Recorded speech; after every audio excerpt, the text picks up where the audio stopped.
All right, Capricorn, welcome in. Hello to you. This is your May reading.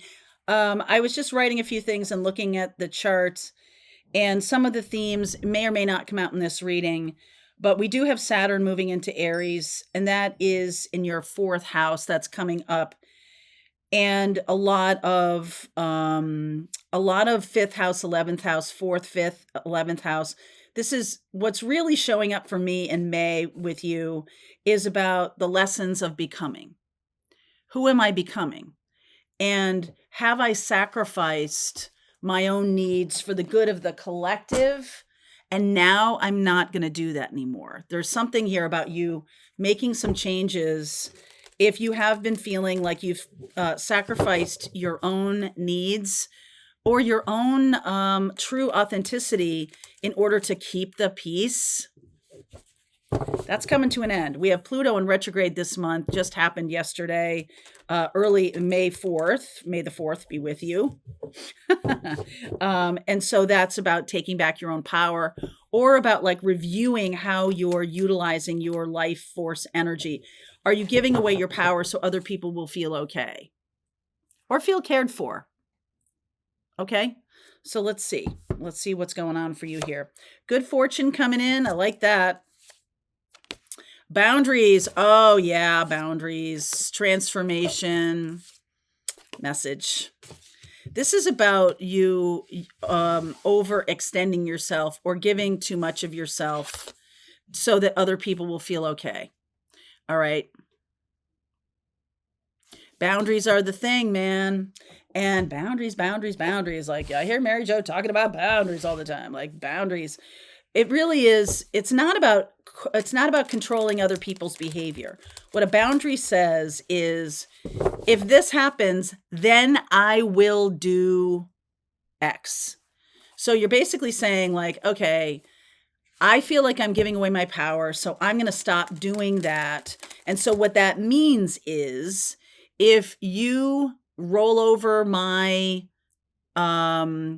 need for curiosity, creativity, then I am going to move on. So for this project, if we're working together on a project and you kind of Bigfoot me every time I try to step into my creativity, then we will no longer work together, because this is what I want to do, and it may or may not match up with you. All right. So we have to be willing to make that kind of, I don't know, sacrifice, not really sacrifice, but like, for our own truth and clarity, for our own transformation, for our own honesty.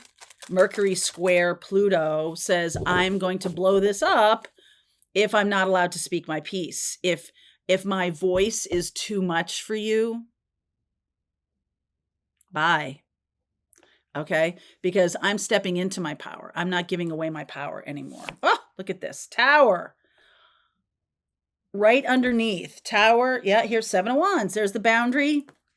The 3 of Cups. Ooh, look at this. The Emperor and the Hierophant. That is Taurus energy. Taurus, Aries. I'm becoming. This really says to me that this is about my needs now and what I need. And I feel like you've always pushed back on that because you felt it was selfish. That for me to assert my own needs is not to be a good provider or be a good parent, be a good partner, be a good boss. For me to assert my own needs, very much more 11th house stuff, which for you is, let me look at this for 1 second while we're talking here. The 11th house is scorpionic energy, and that is about the collective. It's like other people, people are relational, right? Like we are meant to be in relationship in order to learn. We're not really meant to be alone, but there is a need for sovereignty. Okay. There is a need for independence. There is a need for that. Sun. Yes, that's correct. 8 of Wands. For you to communicate honestly. I just feel like you've been taking other people's needs into account way more than your own, and things may boil over a little bit as it relates to that. 8 of Wands. And look at that. Ace of Pentacles. Doesn't this look very similar to you? Looks similar to me. So the Sun is not just about, it's about our life force. And it's about our autonomy, our sovereignty, again. And to communicate from a place of authenticity, Mercury, means that's the new beginning. It won't grow. I did a live this morning. If you want to catch that, if you didn't catch it live, you can, it's on the channel. I was talking about not compromising your own integrity or compromising your own needs when it comes to relationships. And I don't mean to be like that you're being a jerk. Like, that's the shadow side of Aries. The shadow side of Aries says, mine, me, I want it my way. And it's very infantile energy, and you're just going to have to deal with it.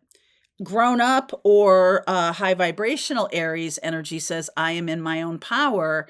And if it doesn't match or doesn't work out, then I'm going to move on, or I'm going to be aware of your needs. And maybe there is some kind of mutual support thing that goes on, but I'm not going to subjugate myself. There's a balance here. Like, I have power, you have power. Neither one of us are trying to Bigfoot each other. And we're going to be honest and authentic in this relationship, because if we just have a lot of assumptions and expectations behind the scenes, it's eventually going to boil over. Pluto in retrograde forces us to go inward and say, how am I using my power? How am I using my voice? How am I doing that? There's the 5 of Pentacles, 6 of Wands, Ace of Swords. So there's the authenticity there. Look at the aces here at the end. There's a new beginning here. I feel like some of you are moving away from a situation where you did give away your own power. 5 of Pentacles feels shame or feels lack. All right, lack mentality here. Where's Charlie? Oh, he's not there. And I'm moving away from that. I'm moving toward the sun. I'm moving toward happiness and joy. There are people on the same page. You don't have to compromise your integrity just to get along. Like, go ahead and compromise, but not your integrity, not your voice, not your personal power. And if you're using your power to subjugate somebody else, then that might happen with them, that they say, this is not for me. I'm going to move on so I can feel balanced. Okay. Oh yeah, look at that balance. And I say balance. Here's the Justice card. Libra. Those of you who are Libra energy or Capricorn, if you have a lot of Libra in your chart, a lot of planets in your Libra energy, I'm a Libra rising, which says that this is how I present myself in the world, which is I present myself to be balanced, but really my life is about seeking balance. It's not about being balanced all the time. This may be true for you, Capricorn, that you might be seeking some balance right now. The Page of Cups and the 6 of Cups. So seeking balance and taking back your power from a childhood coping mechanism that doesn't work for you anymore by giving away your power. Also maybe seeking balance with a person, and there's a need for an apology. There's a need for authenticity, a need for truth. So we can plant the seeds for a new beginning, or I can walk away and plant the seeds for a new beginning elsewhere. So the Ace of Pentacles, 10 of Wands, King of Swords. Oh, I like this. The Death card and the Empress. There's the Venus energy. And here's Charlie. Venus rules Taurus and Libra. And Taurus is about my self-worth. Libra is about balance, like I've been saying. We have the full moon in Scorpio coming up on the 12th. The same day we have Mercury square Pluto. So there's something about endings that come from maybe boiling over. Something is too overwhelmingly difficult. And then I go, rawr, then I say something really sharp, King of Swords, and that causes an ending. So you may have been trying to kind of pussyfoot around, dance around, or not really assert your boundaries. Pluto in retrograde says, how am I using my power? And how can I balance that? How can I make it so it's not like about winners and losers, or it's not about a zero-sum game? We can't, it's unsustainable to have one group of people always get, and another group of people never get. It's unsustainable. Okay. So in a personal relationship, it's unsustainable for one of the people to be completely in power and the other one have no power. There's zero chance that if you are unhappy in a relationship that the other person is perfectly fine. Zero.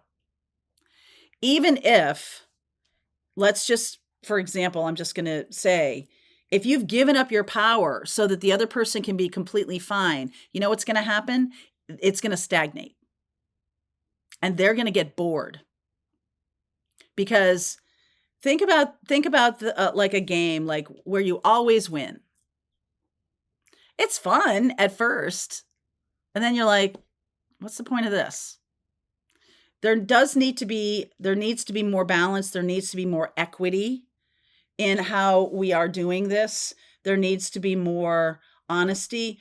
If, to give away your power in a relationship, meaning you always let the other person win, or you always, it's always their choices and things like that. While at first it may be fun, eventually it's kind of like, it really shuts down intimacy. It shuts down authenticity. Stagnant, done. It will end. There's no growth. There's no growth in something like that. So I see that there is something coming to an end because something does boil over here. Okay. So let's continue on. I'm going to go deeper into this reading. If this is your reading, there's a link below if you want to continue on. I'll see you over there. All right. I hope you enjoyed that video. If it was helpful to you, please consider liking this video and sharing it with anybody who might have a need for similar kind of information. And if you like this video, check out these videos.